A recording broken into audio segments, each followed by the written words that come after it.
Hello everyone, नमस्ते अनि धेरै स्वागत छ हजुरहरूलाई हिमालय किचनमा। आज म लिएर आएको छु पिज्जा ससको रेसिपी। पिज्जा एउटा यस्तो चीज हो जसलाई मन नपराउने सायदै कोही हुन्छ र मैले यसलाई अझ हेल्दी बनाउन कोसिस गरेकी छु। र यसको लागि मैले लिएको छु 4वटा मिडियम साइजको टमाटर जसलाई मैले बीचमा यसरी काटेर राखेकी छु। त्यसैगरी एउटा सानो प्याज मसिनो टुक्रा गरेर काटेको, एक सानो चम्चा लसुन मसिनो टुक्रा गरेर काटेको, आधा सानो चम्चा ओरिगानो। मैले चाहिँ फ्रेस ओरिगानो लिएको छु, हजुरहरूले ड्राई लिनुभए पनि हुन्छ। त्यसैगरी आधा सानो चम्चा बेसिल पेस्ट, त्यसैगरी आधा सानो चम्चा मरिचको पाउडर, एक सानो चम्चा पेपरिका पाउडर, एक सानो चम्चा चिनी, त्यसैगरी 3 सानो चम्चा अलिभ ओइल र नुन लिनेछु स्वाद अनुसार। ल अब बनाउनलाई सुरु गरौँ। पानी राम्ररी उम्लिसक्यो। अब यसमा म यो टमाटर राख्दैछु।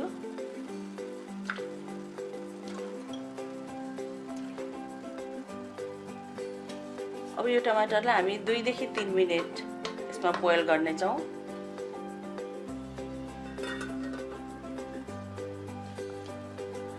र 3 मिनेट हुनै लाग्यो र टमाटर राम्ररी बोइल भइसक्यो। अब म यसलाई झिक्दैछु।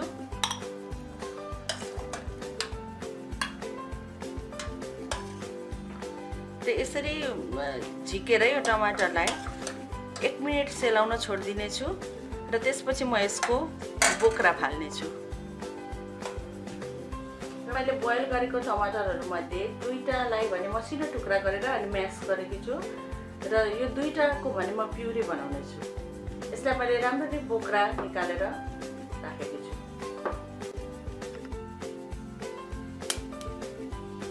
तेल तात्यो, अब प्याज राखिदिनु। त्यसै गरी लसुन फ्राई गरौँ। 1 मिनेट जति लो हिटमा यसलाई फ्राई गर्ने।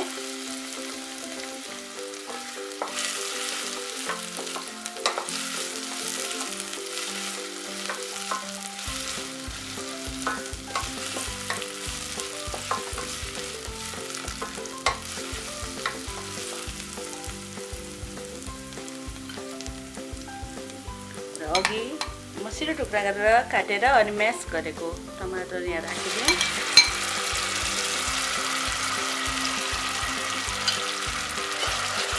राम्ररी चलाइदिउँ।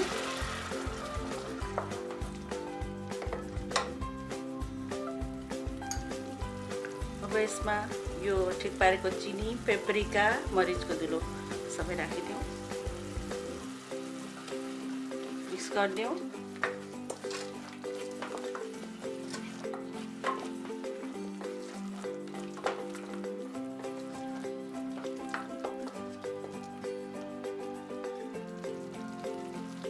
आधा सानो चम्चा नुन पनि राखिदिउँ। नुन हामी पछि पनि थप्नेछौँ।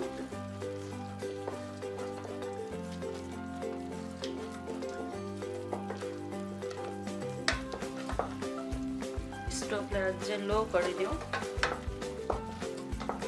र यसलाई 1 मिनेट हामी छोपेर पाक्न दिउँ।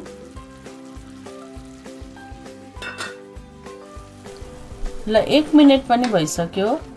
ल अब बेला भएको छ अघि बनाएको प्युरी राख्ने।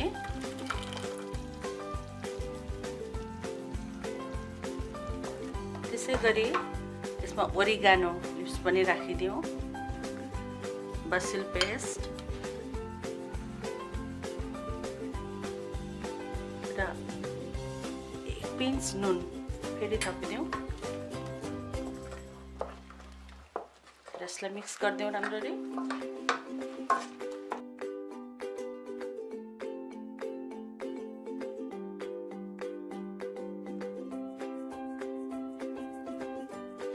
र यसरी यम्मी पिज्जा सस रेडी भएको छ। यसरी बनाएको पिज्जा ससलाई हामी 2 हप्तादेखि लिएर 3 हप्तासम्म राम्ररी प्रयोग गर्न सक्छौँ।